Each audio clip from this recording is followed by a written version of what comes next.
Good evening and welcome to the Women at Work panel discussion by the School of Transnational Governance at the European University Institute. Thank you for joining us tonight. It's my pleasure and honor to introduce you to 5 amazing women from different walks of life and from 5 different countries who have built remarkable careers in policy, politics, and peace building. We have with us Fatima Jeffrey, who is a politician in Afghanistan. She is a women's rights advocate working as a member of the Provincial Council of Herat. She has also worked on several advocacy campaigns opposing violence against women and has pressed for greater respect for women's rights in Afghanistan. Thank you for joining us. We have Jasmine Bailey, who was the Director of Policy at Oxfam Myanmar for 5 years, prior to which she has held positions in Ghana, India, Brussels, Nepal, and led engagements of European NGOs with the OECD on aid effectiveness and Oxfam's work with the G8 and G20. Most recently, Jasmine has worked for the UNDP, where she has been the head of the Secretariat for the Cooperation Partners Group, representing bilaterals, IFIs, and UN agencies. Thank you, Jasmine, for joining us. And MaryAnne Iwara is a peacebuilding expert in Nigeria and works with Nigerian Institute of Peace and Conflict Resolution, where she leads research, policy engagement, and training initiatives on conflict management, conflict prevention, and peace building. She contributed to the establishment of the National Peace Academy, the foremost civilian homegrown peace-building training institute in Nigeria. Welcome, MaryAnne. And Federica Vinci is one of the founders and the president of Volt Italia, which is a part of Volt Europa, a grassroots pan-European party that today accounts for more than 20,000 members in 30 European countries. Welcome, Federica. And finally, Şebnem Kenes, who is a gender expert in Turkey and works as a senior policy advisor at the prestigious Wallenberg Institute of Human Rights and Humanitarian Law, and provides gender and humanitarian rights-related expertise and guidance to its programs and partners around the world. In 2016, she was appointed as the Gender Equality Rapporteur for Europe's Joint Council on Youth. Unfortunately, Şebnem had to travel back to Turkey yesterday for an urgent work commitment, but will be joining us remotely. And finally, I'm Asha Jomis.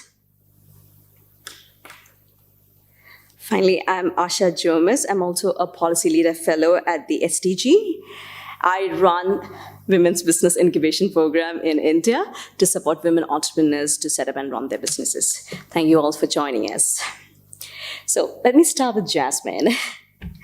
So you have spent around 15 years in policymaking, and based on your experience, how well represented are women in NGOs, think tanks, and policy firms? And is there a gender gap in that representation? And if so, what do you recommend to address the issue? Do you think women are better suited for leadership positions, especially in NGOs and think tanks and policy firms? And also there's this discussion around lack of ambition being one of the primary reasons why we don't see women in leadership positions. Is that true on the ground? Thank you, Jasmine. Okay, well, firstly, thank you very much for having me to speak. It's a real privilege to speak on anything related to International Women's Day. So that's, I'm very grateful for that opportunity, and it's great to be here. Let me just try and answer the question a little bit, thinking about my own experience I've just spent the last 7 or 8 years working in Asia, in Myanmar, Thailand and Nepal, across the region as well. So let me talk a little bit about that to try and answer the question. So I worked for Oxfam for 5 years in Myanmar, as Asha has said. And I wanted to start with talking about gender inequality as an area of work rather than just women's leadership. And why? Well, because the two issues, in my experience, are intrinsically linked together. You know, women's rights being tackled at work is also deeply connected to women being in leadership positions. And I'll tell you a little bit about why. So when I first arrived in Oxfam, when I was with the team in Myanmar, the leadership team, the management team was mostly male, And one of the first things that I and a couple of other people who arrived at the time, also women, did was to firstly start hiring gender advisors. So I hired a gender policy advisor to start working on the kinds of issues that I thought were really important to tackle in Myanmar at the time. And then we also started very quickly developing programs of work on women in governance, looking at women's issues on the humanitarian side when emergencies started, looking at protection issues, and later, when it became more politically feasible, looking at more directly political work with women, so women in politics, women MPs, gender budgeting, and this kind of stuff.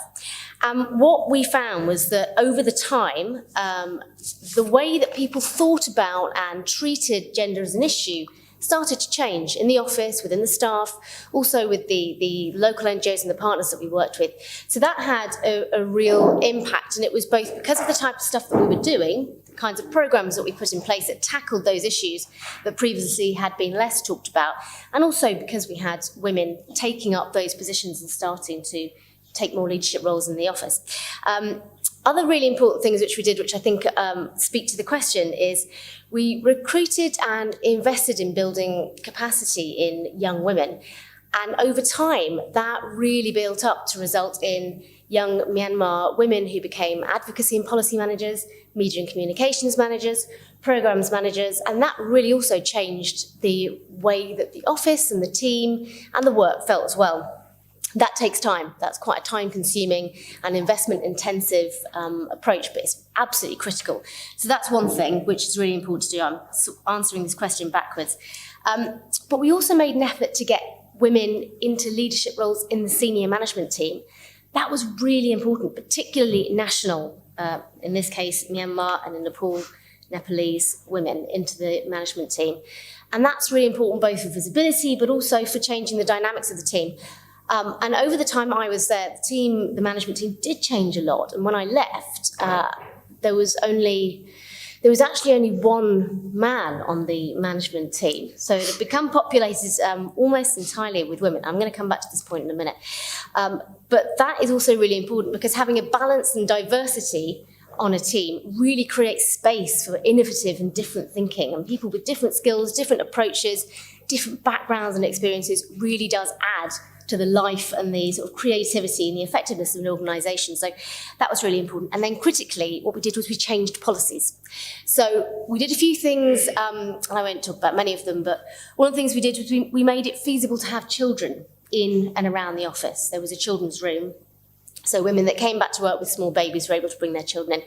What it did was really interesting. People started bringing their children into the office much more frequently, which really changed the sort of nature of how it felt, and the tolerance levels for having children around really changed as well. So that brought a very different feel to the office, and it transformed the way that things felt.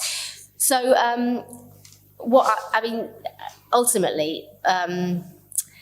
When I left the organisation, as I said, there was a very strong female leadership presence in the management team, and that really changed how things felt. Now, to answer the beginning of your question, I think broadly speaking, in NGOs, in policy think tanks, in the policy arena generally, no, women aren't sufficiently represented.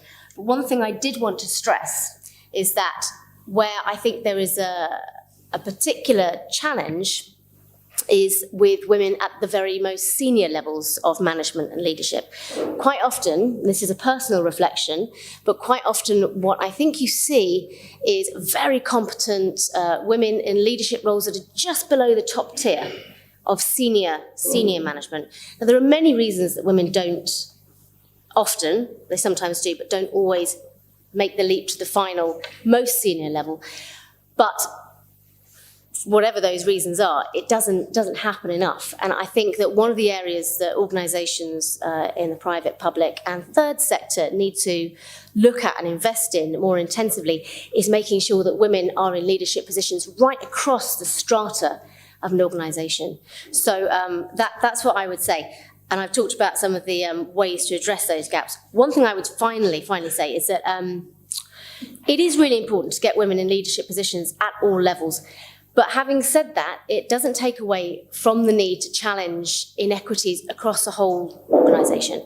So it's important to have women's leadership. Does that change everything? Does that change the way an organisation thinks about gender and women's rights? No. So you've got to have a twin track approach, and that's very much what I took away from my experience working in Asia. Right, moving on to a less formal question. So how do you set boundaries to gain the right work-life balance? I mean, you have 3 beautiful boys who are currently living in France with your husband, and it's a great inspiration for all of us in terms of relationship goals and in partnership and the support system that women need to pursue their career ambitions. And sometimes it requires more than equal partnerships to achieve those goals. And how do we achieve them? Yeah, I don't know if I can answer that, but I would say a few reflections that I have. So one within the workplace, thinking about that from a work perspective, although it's a partly personal question, thinking about it from a work perspective, one thing I would say is it's really important to push for flexible working arrangements. Flexible working arrangements really, in my experience, create space in lots of different ways for people, both women and men, to take up different positions. Maternity leave creates space, it creates churn, it creates opportunities for people to step into roles they hadn't had before and come back to them. Paternity leave will also do that as well in different ways. But flexible working arrangements are really, really important for being able to, certainly if women have a family, being able to have a family and take on leadership roles that are demanding and challenging. And I don't think enough of that is done. And then also, it's not always the policies that matter, it's the norms as well. And we all know that norms are often what prevents us from doing things rather than the formal policies. And norms very often prevail. So having a position where you decide that you are going to follow a policy that is in place rather than sort of skirt it because that is what most people are doing, it's actually quite challenging. And I know myself, I've fallen into that. And that often happens because women end up modelling the behaviour of male counterparts who often have very different pressures on them. So it's important to have the policies, but it's also important to follow the policies and to challenge the norms that sometimes prevent the very policies that we put in place from actually working. So I'd say that. And then personally, I mean, a couple of things. So one, I think it's really important to manage guilt about being in leadership roles that take up a lot of your time. They don't have to take up a lot of your time, but of course they often do. So it's important to acknowledge the time that you're going to have to invest and think about that in a productive way.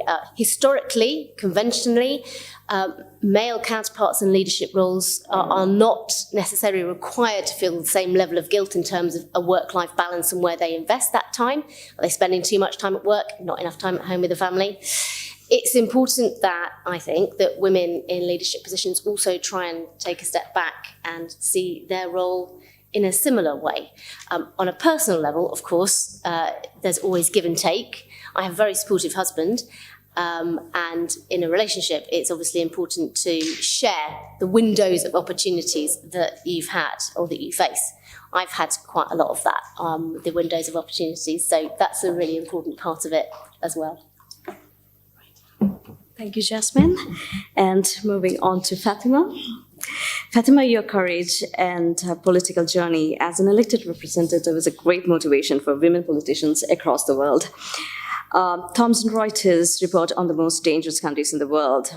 Afghanistan stands second and India leads the way. So to be a politician in a dangerous country needs more than courage. You're putting yourself online every single day. Fatima is also the author of the book titled Women's Participation in Afghanistan, which she wrote while doing her World Fellow program at the Yale University. Currently at EUI, she's writing her second book on how corruption affects women in Afghanistan. Could you please share some insights from both these books of yours on the need for better political representation of women in Afghanistan? Thank you so much. Hello, everybody. Welcome, all of you. In Persian, speaking for me is a joyable thing, but now in English, it is not really easy. Please forgive me if I cannot use a wide range of words and I use a really simple word. So, I come from Afghanistan, a dangerous country for women. But I think it's not a whole picture of Afghanistan. I see some opportunity there, and because of those kind of opportunity, those kind of opportunity make me Fatima Jeffrey represent in a provincial council. So in 2016, I was really lucky to get two prestigious fellowship in United States. One in National Endowment for Democracy in Washington, D.C. for 5 months. Another one in Yale University for 4 months a semester.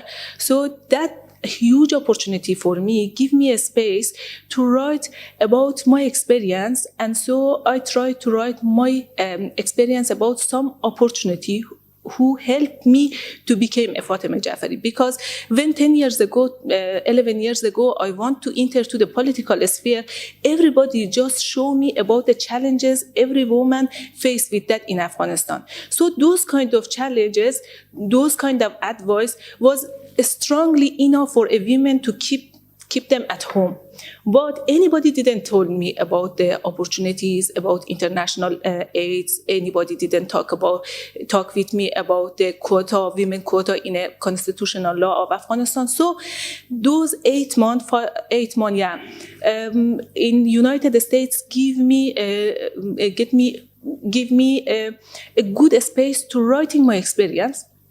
So I try to write a short article about some opportunity in Afghanistan. But I thought with myself, it is not easy. It is not enough for that.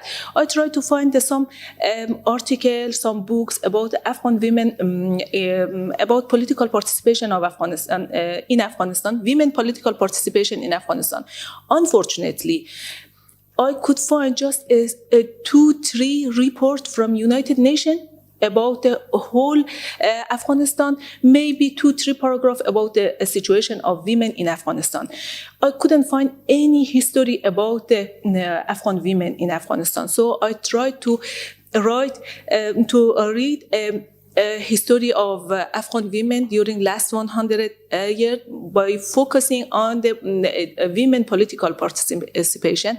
And so something like good governance, democracy, human rights, equality was really new in Afghanistan for Afghan women. Even for Afghan population, it was really new, because a country with 4 decades war, with more than 80% illiterate people, which more than 80% of them belong to women, it was really new things for them. So I tried to define in their language for them in simple word and simple sentence about what is good governance, what is democracy, why we have to have a fight for equality, gender equality, human rights, and something like that.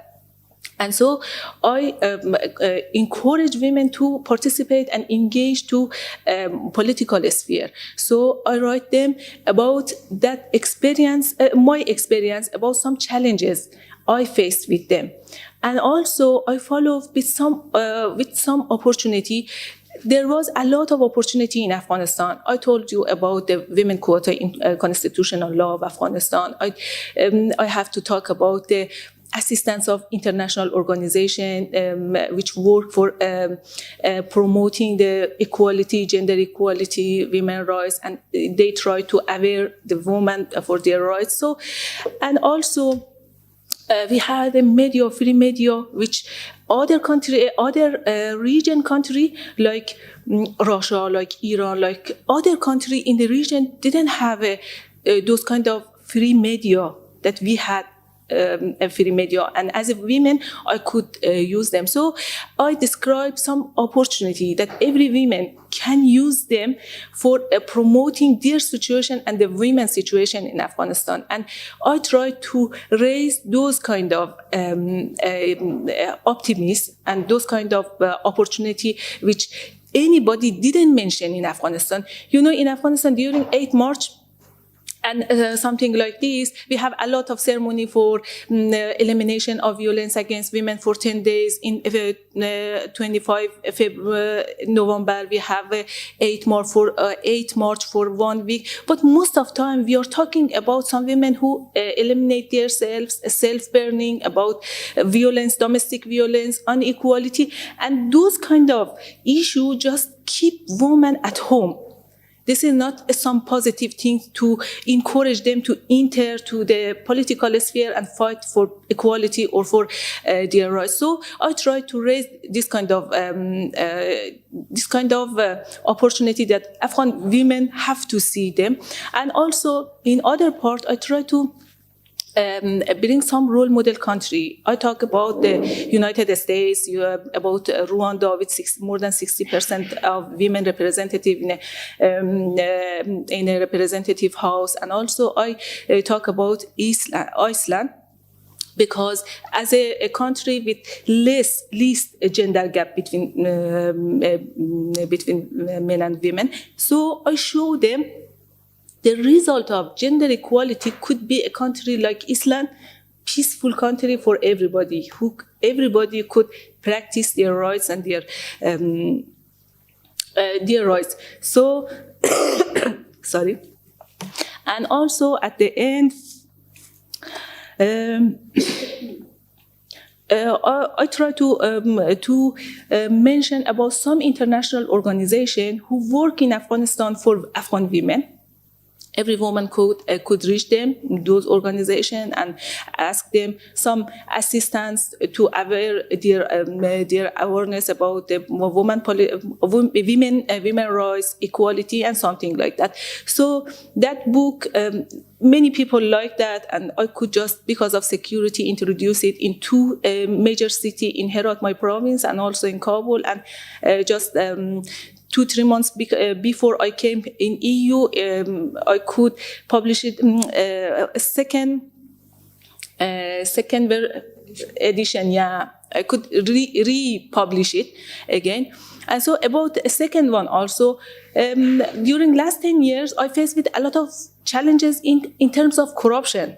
For that also, I had a good and successful story. I want to share this experience with Afghan women. Yeah, we are the second for most corrupt country in the world, but also we have some kind of device to eliminate, those kind of things. And so, thank you so much. So moving on to the next question that we decided to discuss was that I understand that there are real threats in terms of death threats and attacks against women politicians in Afghanistan. As a neighboring country, even in India, we also face similar issues where female politicians are disproportionately mistreated when compared to their female counterparts. So what are the practical strategies to overcome such threats and build a successful political career in dangerous countries? Yeah. Afghanistan is the most dangerous country for women. The most terrorist groups work in Afghanistan are active there.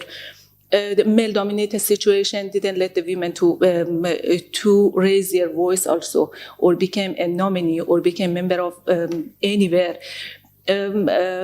Extremist Islamic groups and extremist culture, I think, during last 40 years, the Muslim also, the translation of Islam in my country became more radical. And in terms of that, they criminalize the women political participation in Afghanistan at all. So it is not easy, and every single of this reason, it's enough strong to keep every woman at home, because this is not. This is speak about whether you can be alive or not, because every kind of this threat can kill you. Everybody can kill every woman who don't obey this kind of traditional and sometimes religious order. So, but I thought differently. I try in Afghanistan. I try to think a little bit different, not try to focus on some challenges. Because these kind of challenges, if I try to find these challenges, I can find thousands of this kind of challenge. Lack of, I don't belong to the prominent family, which some women who are now working in Afghanistan because their family are prominent, belong to some political leader or something. I didn't have enough money. Any party don't want to support me because the chance of a man was more stronger than a chance of women. So any political party don't waste their time and money for a young woman who anybody don't know her. But it was another opportunity. I turned this kind of challenges to kind of opportunity. For example, because of security challenges, I couldn't go to the remote area, to the districts. But we have a media, free media. And I tried to go to those local TV channels and ask them to set up some kind of a debate between candidates. And it was good for me because any women on that time, 10 years ago, didn't eager to participate for example, in TV debates. Or for example, many religious leaders say the politics is dirty and it is not good for a young woman to enter to the politics. Don't let her. It is not good for her. And so many people and other male candidates say, yeah, this is not good, and this woman are not good woman.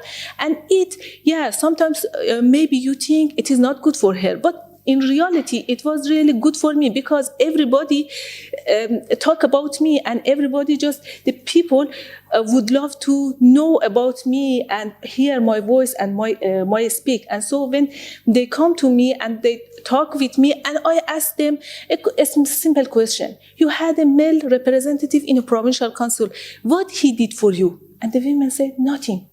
Because they didn't, those male representative of provincial council has their own priority, not women priority. And so just this kind of trend, I think, I didn't focus on challenges. I focused on some opportunity, how I can turn these challenges to opportunity.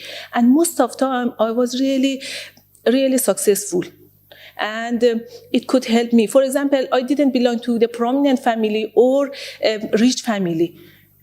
Everybody said she doesn't belong to a prominent family. It was good for me because the prominent family have just a specific follower, not all people.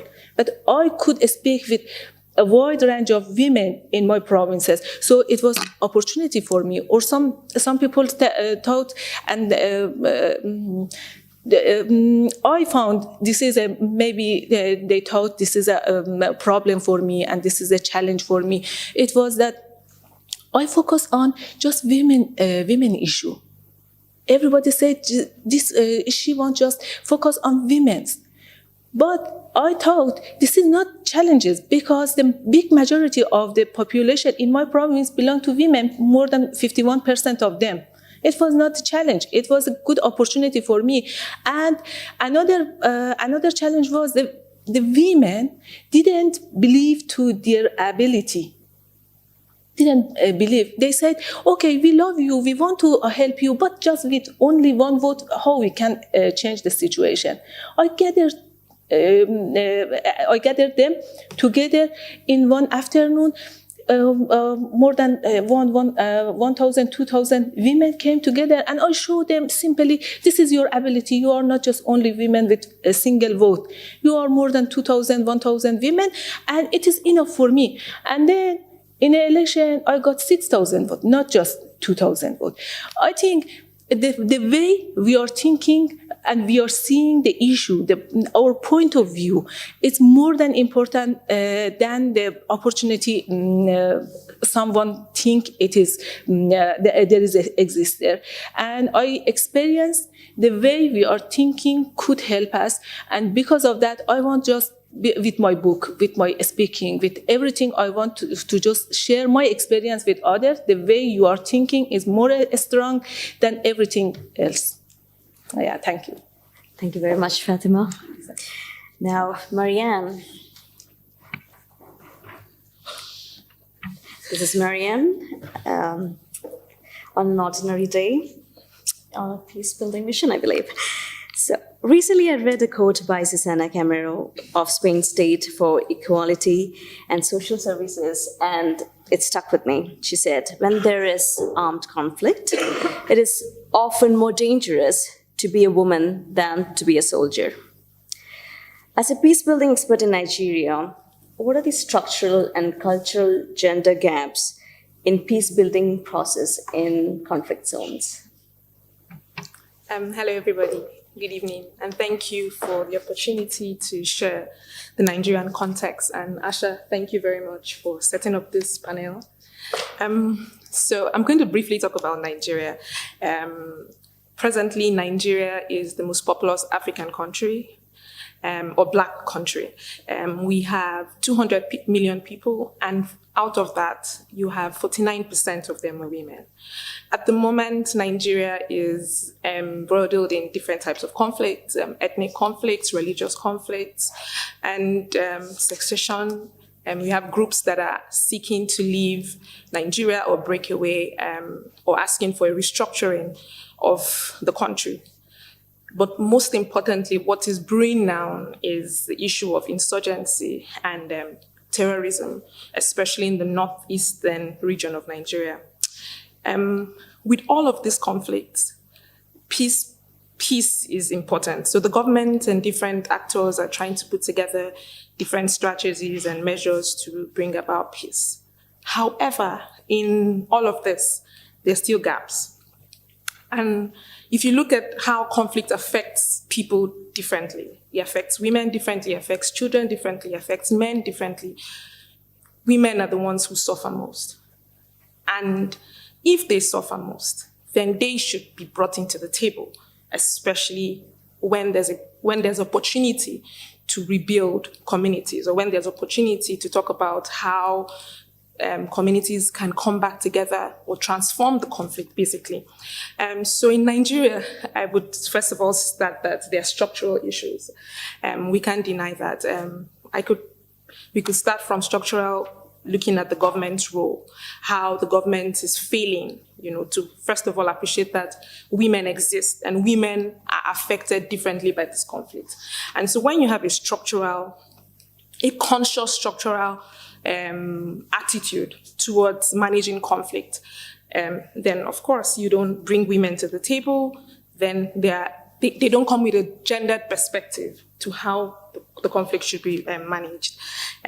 So structural, we could look at how there's a deliberate reason or a deliberate effort to ignore that women play formal and informal roles in peace building.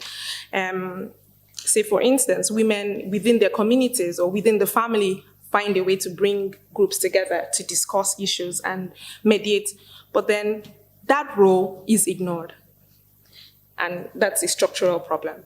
And of course, that capacity is not brought into the peace process. Another way that it's ignored structurally is through political representation. It's unfortunate that even with the large population that women represent in Nigeria, we still have just 6% of women holding political offices, compared to Rwanda. Rwanda has 64%. So it's alarming that a country with this large number of women and many, constitutional provisions for inclusion, but you still refuse to include women in political processes. And the attendant impact means that if they are not included in political processes, then of course they can participate in peace building as well. So that's a structural issue. But then one that is more endemic is culture, because Nigeria is a very conservative society.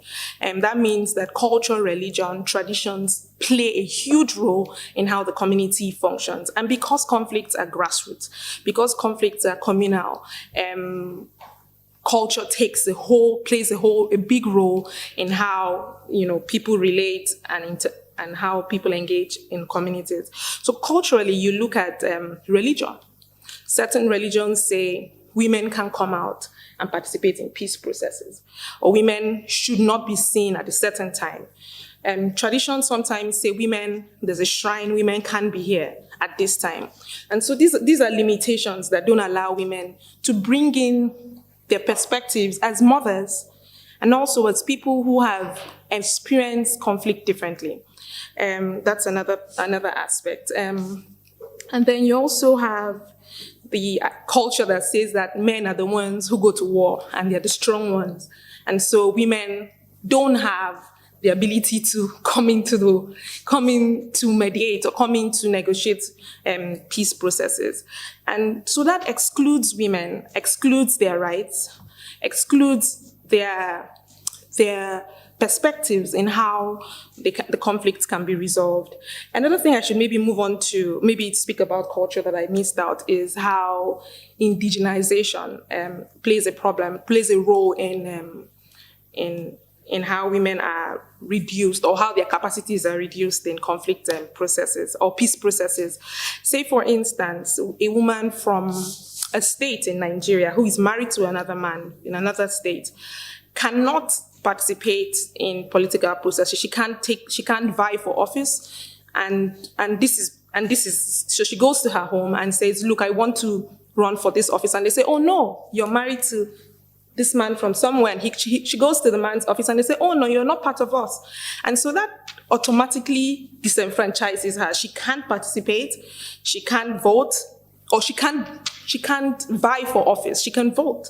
Then when we even look at states that have rules that say, "Oh no, a non-indigene cannot participate," so that means if she is even in a state that she's not an indigene of, and she's married to a man that is not from that state, that means that she doesn't have a role to play, even if she has all the skills and the capacities to bring change to her community. So these are the structural issues that and social issues that Nigeria faces in terms of bringing women, into peace processes. So if you look into the institutional approaches, both local and global approaches, to ensure the safety of women in conflict zones, what are the measures that are being taken, especially in the context where men flee and are abducted or killed?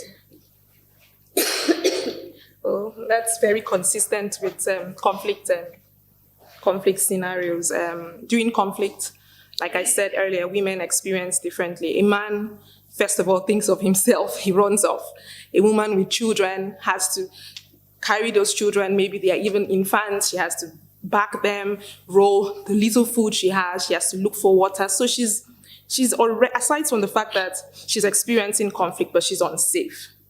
And that's a tragic situation because, it puts her in harm's way. But then there are different, I would not say that there are no interventions, but then it's the level of intervention or the quality of intervention that is available. Of course, you have international actors, you have UNHCR, you have UNICEF, but then you need the community, and you also need the national government. There are few initiatives by the government to support women in terms of seed grants, in terms of some maybe national social investment programs. But how well are these programs designed? How inclusive are they? How do they factor in the needs or the capacities of the women? Most times these women who leave communities already had a source of livelihood. So if you move somebody from one place to the other and you try to empower them, are you empowering them to leave poverty, or you are empowering them, to just meet their immediate needs? So those are issues that are being addressed or being talked about in terms of social investment programming for women who have experienced conflict and have to move. But then I work for the Institute for Peace and Conflict Resolution. And one of the things that we're working with is looking at how to empower women to actually be involved in the peace processes. So we go to communities and speak, especially to camps that house internally displaced people, and say, even within those camps, there are issues. How do you bring in, how do we build your skills? How do we empower you to manage local issues within the camps? And then how do you extend these skills even to the communities? So we build capacities in terms of negotiation, in terms of mediation. We have local peace hubs where the women are now managing like little issues within their communities. So those are the capacities that are given to women to to take charge of the peace situation. Thank you, MaryAnne. Moving to Federica. Federica is the youngest Policy Leader Fellow at STG around Greta. So you were celebrating your friend's graduation on 26th June 2016 when you got the Brexit news. She decided not to sit back and take it as it is, so she formed a political party with her friends to build a better Europe and a better world. Could you please take us through that journey and the role of young women in that process? And also, if you could elaborate on women-inclusive policies that Volta is looking at and working on. So thank you very much, first of all, for having me today here. It's really great to be able to talk about us and what we're doing in our job, International Women's Day. So thanks. I think that before starting to talk about what is the role that young women had in the creation of the party, I just want to open up with a disclaimer. I don't think that when we started the party and we were thinking about building a transnational political party, there was any kind of idea of a specific gender role that we were ascribing to ourselves. So let's look a little bit at my personal history and the history of many of the women that started the party together with us. I was lucky enough to be grown up in a very progressive family. So my parents were divorced. My mom has grown me up as a single mom, but my dad, even though he comes from Sicily, so south of Sicily, has always seen me as the guy of the family. So have never experience on my personal skin any kind of gender discrimination. So brought up in a very progressive schools, very progressive universities, I've never realized that I was a woman. And so when I got into politics, I didn't think of me as a woman getting into politics. I was like, okay, you know what? Europe is going mad, it's crazy what we're seeing, populism and extremism and extreme right. This is not the Europe in which I want to grow old.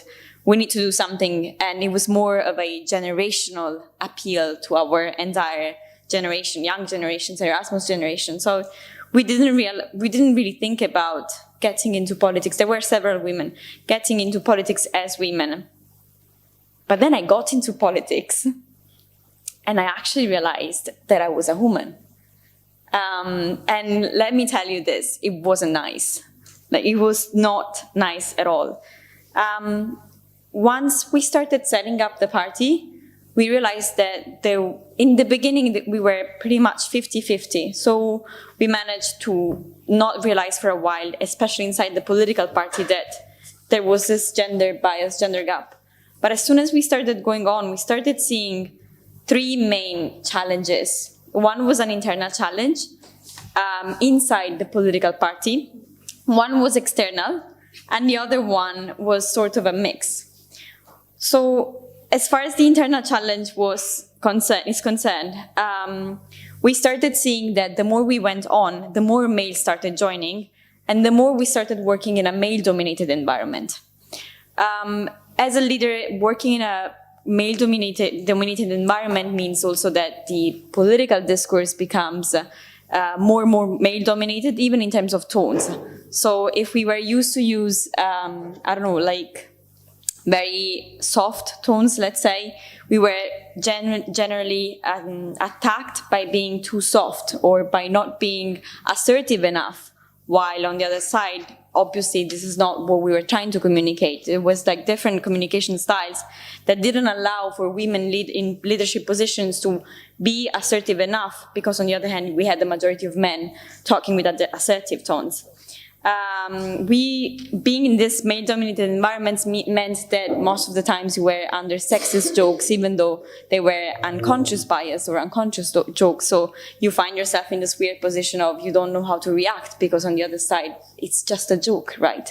So what are you supposed to do? So internally, we started realizing that it became harder and harder to be a woman in a party, and you started even realizing things that outside you didn't realize.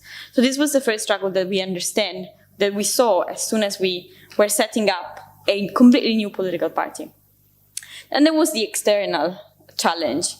that I still face today. On the external side, we were, especially as women in leadership position, and I talk about me as the president of Volt Italia, then the president of Volt Germany is also, and now she's also the president of Volt Europa, she's a woman. We were constantly humiliated, in a sense, by the counterpart. In Volt, we have this policy that both leaders there have to be two leaders, one male and one female. And they have the exact same level, the exact same position, and the exact same objectives and power. But what happened, and it happened to me more than once, was that the political counterpart from another political party or an institutional counterpart say hi and poses the respect to the guy, so shaking hands. And it happened to me that on the other side, I was slightly, touched on the cheek because I was young and I was a woman. And if it was just that, it would have been okay. But on the other side, we realized that whenever there has to be an interview, it's the male leader that has to go. Whenever there is a TV talk, it's the male leader that gets called. So we realized that there was also this other struggle in terms of political participation for women. And third, we realized that even inside and outside the party, so this was the internal and external struggle, being few women, or being very few, meant that most of our political issues and the political agenda that we wanted to implement was underestimated by the majority of the male counterpart, which meant that issues that for us were extremely important, like paternity leave or salary disclosure by firms or tampon tax, were considered to be not as important as other male-dominated issues that range from climate change to economy. Not saying that they're not important, but the only fact that we were fewer than our male counterparts made it harder inside the party, and I let you imagine even outside the party, to have those issues on the first list on the table. So the funny thing was that getting into politics allowed me and all the women that joined at first to realize what it means still today to be a woman in politics. On the other side, as Fatma was saying, we also decided to look at the opportunities, because of course those were the challenges that we were facing day to day on our political party. And still today, even though we call ourselves progressive, we still have only 30% more or less of women inside the political party. We decided to use the fact that we are a completely new, completely grassroots movement, and we don't have any kind of bias on this side, to try to open up to women in politics. So today, what we're trying to do is launching new initiatives in order to attract more women in politics. The last initiative that we launched a couple of days ago, it's called Road to 50. And we're setting up inside and outside the political party a series of steps in order to attract more women, because we realize that, no matter how much we can call ourselves progressives, if we don't have inside the party first, and then we don't go and do outreach outside the party in a second place for women's participation, there's no way that our own concerns are going to get even into the table. So through this Road to 50, what we've done, the first thing that we did was to have 50-50% of leadership positions among women and men. So any kind of leadership role involved, from the presidency to the communication leadership, has to be split between one male and a woman. We are trying to have more role models inside politics, because on the other side, also one of the problems of not having women in politics is the fact that there are no role models. So if you don't have anybody you can look at for what it means to be a woman in politics, of course you're also scared yourself to get yourself involved, because you don't know what it's going to be like. And my example tells it clearly. I had no idea what it meant to be a woman in politics. So I just realized it once that I got in. And if not everybody's lucky enough to have the entrepreneurial spirit, you scare much more women by not providing them for role models. So we are going on and providing for role models right now. And the third things that we're doing is that we are providing for scholarship, for trainings for women, young possible leaders with one-on-one coaching sessions inside the political party, so that we can also grow a new generation of women leaders in politics. But those are all things that we realized once we got on the game, let's say. And I'm really glad that today the women that are present in Bolt are taking their power on their hands and making a more women-likely environment. Thank you very much, Shriya. And as I mentioned previously, Shabnam could not join us because of her urgent work commitment, but Shabnam has sent a voice clip on the effective strategies to achieve gender equalities in the workplace, and I'll play the voice clip now. It's roughly 6 minutes.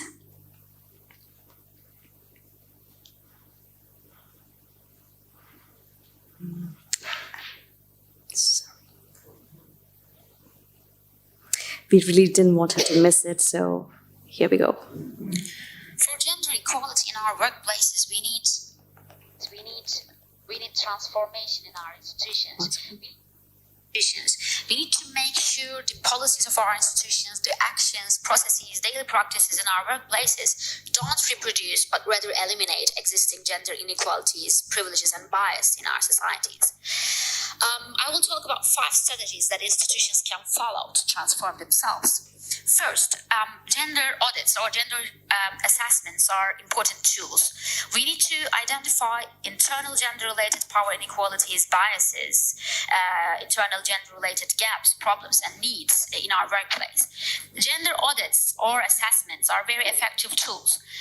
A gender audit or assessment is a study that aims to identify internal gender-related power inequalities, biases, and this is a strategy that has been used in universities, in multinational companies, in public institutions for several years. And it involves qualitative and quantitative and qualitative data collection, data analysis, and assesses the policies, processes in our workplaces. There are a number of questions that can be asked in a gender audit or assessment. For example, is there any gender pay gap in our workplace? Is there any subtle bias in our recruitment process? Do we have any trend of having men in senior and powerful positions and having mostly women in less senior positions? If yes, why is this so? Do we have any inequality in our decision-making bodies, boards, governance structures? Not just in numbers, not just in terms of equal representation. Do all genders have equal chance to effectively influence key decisions? What about work-life balance? How are the key caring responsibilities shared in the employer's household? Do our institutional parental leave policies reproduce any gender stereotypes? Are our policies, regulations effective enough to prevent sexual harassment and gender-based discrimination? What can we do more? So the list of questions can go longer, of course. There are several components, several areas that can be covered in a gender assessment, but these were the key components that can be assessed. This is an important tool. Gender audit or assessment is an important tool because the employer invests resources to identify existing inequalities, biases. Normally, in many workplaces, it is employees who point out issues, problems, and demand change. This is good, but it's also important that the employer allocated necessary financial and human resources to critically assess its internal practices. Second important strategy is gender action plan.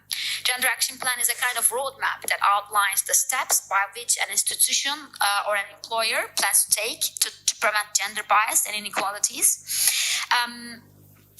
The steps that can be taken include transparent disclosing gender desegregated data about salaries in each seniority level and grade, designing special mentorship and career advancement programs for women employees, and especially in the fields and positions where they are less present, or providing equal weeks of parental leave for all genders, or introducing gender quotas in boards or decision-making processes, etc., etc. All right. So that was Shabnam joining us from Turkey. Thank you, Shabnam. And moving on to the final question to all the panelists. Now that we have discussed how to achieve gender equality in politics, policy, conflict zones, and beyond, the final question is, what do we do now to ensure the well-being and happiness of women personally and professionally in all these areas, like workplaces, conflict zones, politics, and beyond? Jasmine, in 1 minute. Well, what do we do now? What do we do now to ensure the happiness, well-being of all women in workplaces?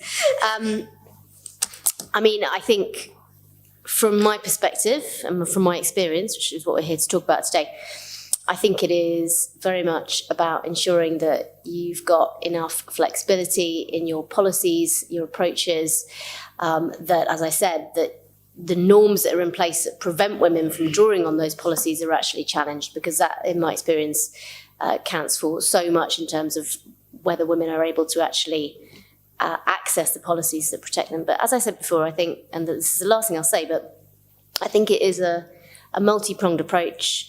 It's not just about having women in leadership at all levels, but it's also about fundamentally changing the way that you see gender in your organisation so it's not sidelined. And that has improved, I think, in INGOs in recent years, but it is absolutely critical that there is a fundamental shift in understanding power dynamics and how those can really negatively influence the productivity and the efficacy of organisations. So I would say it's got to be multi-pronged.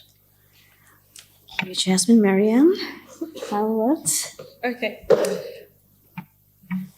So there's so much talk about what women can do for peace. And I think that's overflowed, at this time. I think what we should be looking at is what peace can do for women.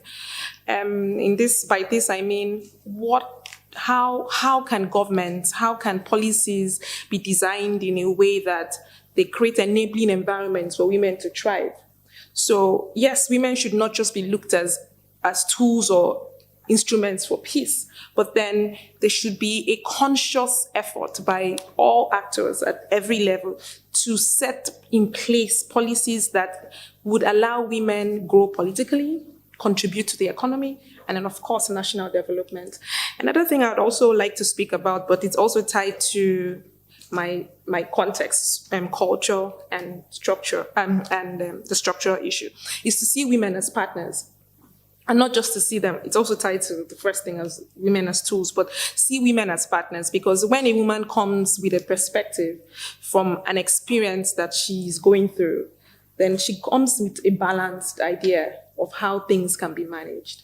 So, MaryAnne, Fatima, final words? In my country, after 2001, we get right. Equal right, human rights, and so because our country was totally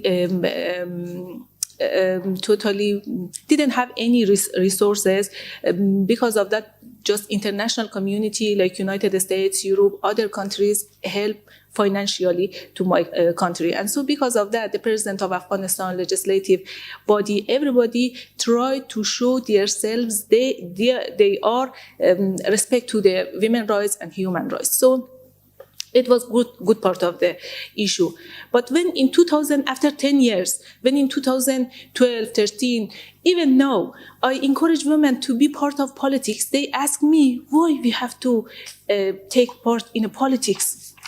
And so after many years, the women didn't take part in politics. Now, for them, now they have right. Legally, they have right. Anybody cannot stop them. But they ask from me and themselves also why we have to take part in politics with this kind of challenges. And I think it is a sad part of the situation. Now we have right, but we don't want to use that. And so my answer to them is, absent of us in a social debates, make the society really patriarchal system, patriarchy. Absence of us as a women in a religion, make this religion, I talk about Islam in Afghanistan, make it really radical against women. Absence of us in a policy making and in a legislative body make all those kind of policy and also law against us. Can you imagine in my country when someone killed another one, the family of someone who killed another one offer her daughter or sister to the family to make peace because of absence of women in social debates in Afghanistan. In Afghanistan, the right of women, according to Sharia law, is half of the man. Why? Because of absence of us there. And because of, the president of Afghanistan said we have 5,000 years history. Because of absence of Afghan women during those last 5,000 years, now the situation is like this. So we have right, but we don't want to use that. So I think, I don't know about the situation in Europe. You enjoy your freedom, you enjoy your right, but absence or didn't care about the participation of women in different aspects of life, I think can make it worse. And so maybe you cannot remember your mothers, your grandmothers who fight for equal right, but me in Afghanistan are like your grandmother who fight in Europe, in United States, in other parts of the world for your right. Now I try to fight for my grandchildren. And so I think it's essential for us to celebrate this kind of days and talking about this opportunity here and the problem and the challenges there were in some countries like Afghanistan, Nigeria, India, and some other countries. Thank you. Thank you, Fatima. And Federica, final words on happiness and well-being of women in politics? It's hard to, I will keep building on what Fatima said because I completely agree with mostly of the things that you said, especially with the idea of the way in which you frame the issue can be more important than the issue itself. I think that I'm going to build a lot on it because we just launched this new initiative for more women into politics with Road to 50. But I think that there are several things that I will at least try to build on in order to get more women in politics because, so as you said, you want to fight for the rights of the next generation, right? If I think about my grandma, she didn't have the right to vote. And my mom, she had to fight for the right for abortion. And today, we basically have most of the rights. We're still fighting. I'm still fighting for the right for paternity leave, for abolition of the tampon tax. But we have the right for political participation. But we don't take this opportunity. We don't see it as an opportunity.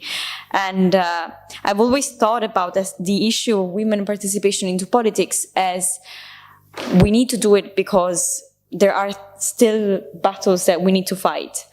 But I think that it's going to be useful to reframe the issue as we need to take part into politics because it's an opportunity for us. To me, it's been an enormous opportunity, not only to speak up my voice, but to confront myself with a completely different reality that generally women do not even get closer to because it's too scary, because it's a culture. Culturally speaking, politics it's still something from men, even here in Italy. You go in the kitchen if men start talking politics. At least this has been my experience in the south of Italy. But I think that if we start reframing the question and talk about which are all the opportunities that us as women can actually gain, playing in a male-dominated, completely hard field, I think that this is something that we could work on and improve women participation into politics, or at least we're going to try, and we're going to let you know as it goes with our new initiative. Federica, and with that note, I would like to open the floor for questions.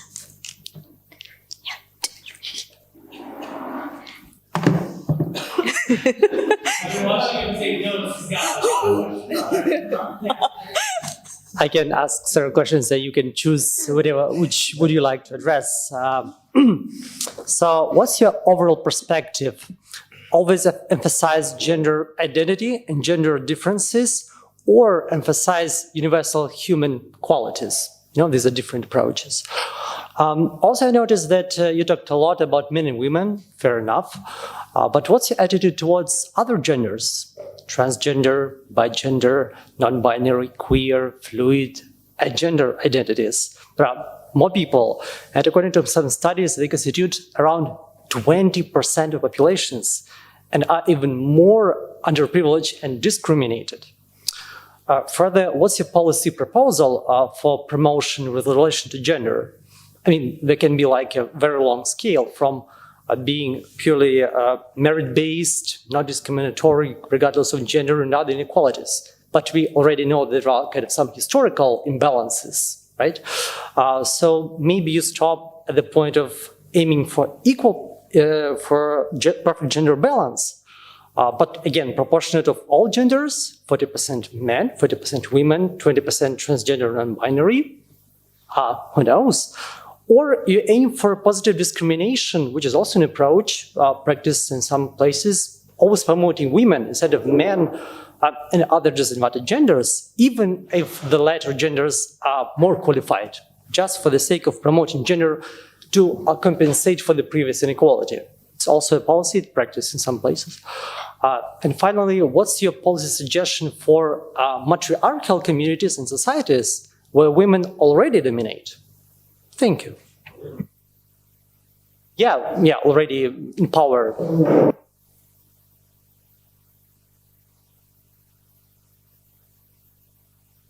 Well, apart from historical cases, there are communities like in Estonia on this Saaremaa island where there's a perfect matriarchal society. You can check it online. It's a very well-known case. And historically, there were a lot of cases like in Northern America where women would rule and like kick off men if they don't like them and make a decision in councils. I mean, there are lots of societies in the world, you know, so patriarchal societies are the majority, but they are not only one. Answering your second question on the LGBTQ, we have a separate panel that's coming up on the 9th, I believe. 9th, and I would strongly advise you to come to that panel too, because we wanted to stay focused on women at work, because when it was a panel discussion on Women's Day, we knew that there's a wide range of topics that would come into discussion, and we just wanted to like stay focused on women at work. So I strongly advise you to come for the next panel discussion on LGBTQ on March 9th. And as far as the first question is concerned, Jasmine, do you want to go ahead with it? I'm a bit confused as to which question was which, but I'll just answer a few. I'll just tell you what I think of it on a few things. So yeah, in terms of other structural inequalities that you just mentioned and that Ash has just been talking about, yeah, I mean, as I said, I think it all comes back to power. So it's not just about women being unequal, it's about structural inequality across a huge range, not a huge range, but a range of discriminatory practices and the groups that are discriminated against. So yeah. Absolutely. I think it's really important to look beyond it, to talk beyond that. It just so happens that women are a huge proportion of those that are regularly and structurally discriminated against. And as we've discussed, that goes throughout history, and it's also something that you see pretty much everywhere, which brings me to the next point, which is I'd love to hear more about places where women are already empowered, because I haven't seen much of it myself, but yeah, I'd love to know more about that. I mean, in my experience, it goes in ebbs and flows, but largely speaking, women in most countries where I've worked, where I've lived, still face structural inequalities at all levels, at the macro to the micro, tiny decisions right up to sort of everything, life and politics, you know, access to services. So I don't have that experience, but I'd love to hear more about it. So yeah, come and tell me more afterwards. I think positive discrimination can be quite a helpful approach, quite a helpful tool. A lot of organisations use it. It's not a shortcut, but it can help to prioritise people that for other reasons are structurally discriminated against and therefore don't get to the level that they ought to be able to get to in order to, I don't know, you know, be interviewed or etc. Shortlisted for a position. I mean, as I said, I think that at the senior most level, you again right across the private sector, third sector, public sector, you see those gaps still, and it is largely men. So there is something certainly to be done there.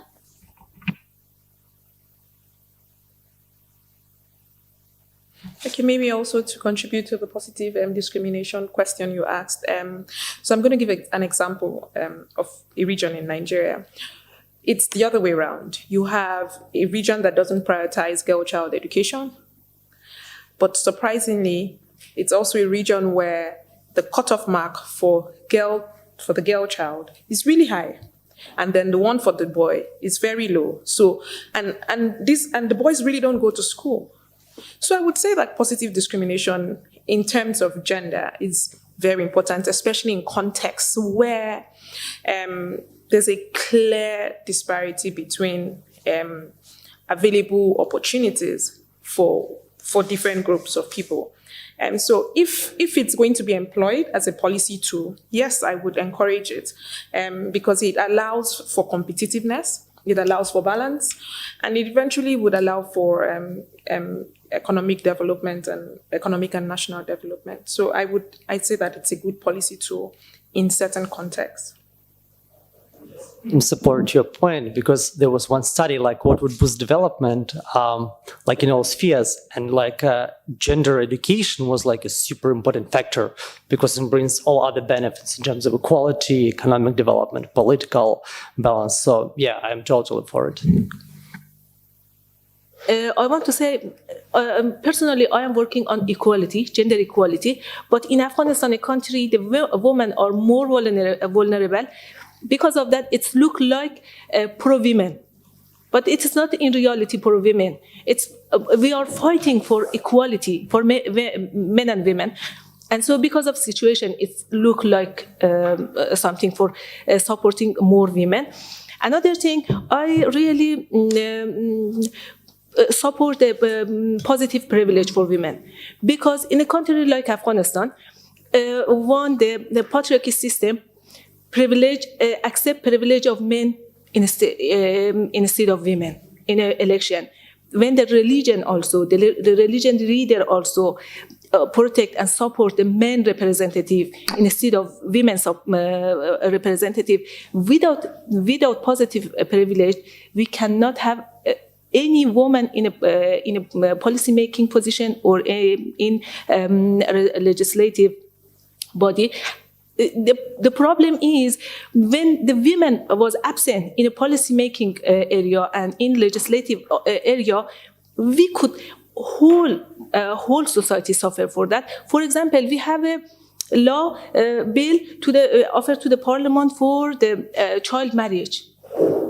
Most members of parliament of Afghanistan, more than 80% are men, and because of that, for several times, we sent this bill to the parliament and they refused. Why? Because those men didn't care about the children. But the children, the female children, is not belong to women. They belong to family, to whole Afghanistan. And because of that, I think we have to support positive privilege for women in a different area, in everywhere. Okay. Yeah, I just build on the point of Fatima on equality, because I think it's really important to talk about narrative when we talk about women in politics or gender balance, all of this. It's extremely important, as you were saying, to talk about equality between genders, because most of the time, what I've seen even inside the party or outside the political party, in politics in general, is that whenever we start talking about women policies, and I take an example, paternity leave, it's a policy that is done for women. This is not the case. It's policies that is done for both men and women. It's a policy that is done for families. But if we keep seeing it as a gender-related policy, then we're going always to make the entire narrative wrong, because what even call the term feminist, what feminism wants is not at all having women that overcome men. And this is also to reply to your questions of how do you do, what do you think, what is your stance on women's dominated society? It's again a matter of equality. It's a matter of representing people's voice as people's voice, and not as voices related to one gender or the other. So I will never stop emphasizing the fact that any kind of politics that is done for women, it's never done just for women as women's participations into politics. It's not just because women have to participate into politics because they have to be represented, but it's because having women on the table has an enormous amount of benefits that not having them on the table would not allow to bring into the policy-making process. So just a point on how important it is to talk about balance and equality in terms of narrative. Olga, can I have your question, please? I'm a part of the group that organized this week and this set of events, answering your question of genders other than only men and women or LGBTQ issues. First of all, according to many researchers and many polls, as you probably know, women tend to be much more liberal than men in terms of, for instance, marriage equality or social care or public health care. So that's the first thing. And the other thing is that I suppose, and I think this is a more general remark that should be said here since it's the beginning of this entire week, that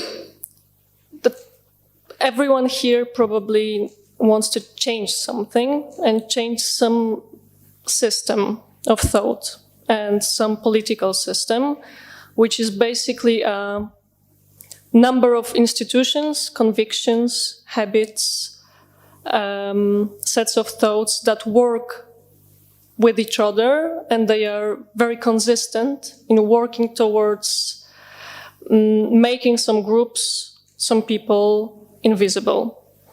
And I think that everyone who's here, every participant of this panel, is working towards making some kind of cracks, some kind of holes in this system. And once you will make enough of those holes, of those cracks and holes in the system, then you can change it step by step by giving people, not only women, not only minorities, not only people who are immigrants, refugees, and all that. They can move freely and they can think about themselves in a much freer manner. So when we talk here about some policies and some ideas on how to improve women's participation in work, in politics, in society, according to where we are, we talk about change and about making this space, about creating this space within the systems that are not usually efficient or that don't work well enough. So that's a general idea of what we were trying to do here. Thank you very much, Olga. More questions? Yes. Hi. So I have a question which is directed to the whole panel, but was spurred in my mind by something Federica said. And it's about culture and it's about role models. In my experience of growing up politically, often there's an idea that femininity and being a woman is the exact opposite of the traits that are useful in politics, such as speaking, for example, and being heard. How can we challenge that? Not only with role models, but how do we bring about cultural change? Did you all hear me? Yeah. Okay. Anyone need to pass it out?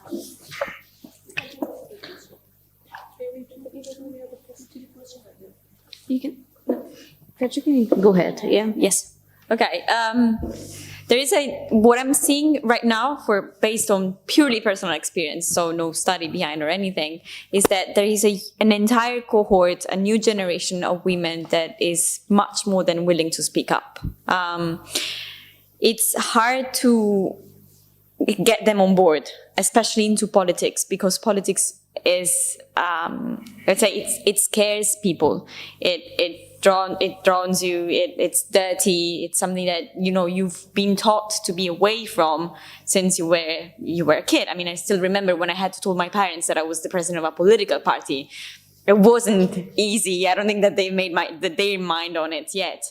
But on the other hand, there are so many issues that are coming up. If you think about Salvini, when he went to Verona to the Congress of Family, I don't know if all of you knows, but there was this huge event in which the traditional Christian family was praised, and Salvini was invited as a political representative, and he talked about how abortion was something that had to be completely eliminated from earth because you were killing babies. Or he was talking about the fact that women against same-sex marriages, same-sex adoptions, single marriages, what do you call single people adoptions or whatever. He was calling women, good women, the one that are in the house, in the home, and take care of their men and all of that, And I'm talking about an event that happened last year. And you imagine the biggest political face in Italy saying it in front of thousands of people, convincing them, and then going back home realizing that maybe your grandparents now think the same because Salvini said this. You cannot anymore just sit down and not do anything. So, and much more and more women are realizing that our own rights right now are being challenged by the current political scheme. I mean, the five-star movement wanted to bring back to 3 days the paternity leave. So if you have a kid and you're a man, you have 3 days to stay home, which means for the rest of the time is the woman's gonna take care of the kid. So our rights are being constantly challenged. More and more women are realizing it, and more of us are willing to speak up. The problem that I'm seeing is that many of us are speaking up outside of the political sphere, so in NGOs, as single individuals. And I really think that it's time for us to get more active into the political arena by joining political parties, running as candidates. There are so many things that you can do inside the political atmosphere. It's just that it's really hard, and this is what we're trying to do with Road to 50, to bridge the gap between those that want to talk and that are willing to speak up, and those that are willing to run and be role model in the political arena. We are trying to do it. Again, let you know how it goes as soon as we start. So if there are no more questions, I think we will wrap the session, and I hope the session was very informative and useful to you. And I would kindly request you to join me to thank all the awesome panelists for their time and insightful thoughts tonight. And a big shout out to Joshwani and the communications team for accepting all our last minute requests and supporting us with the multimedia. Let's keep the conversation going. So please join us at Fiasco later. And once again, thank you very much and good night.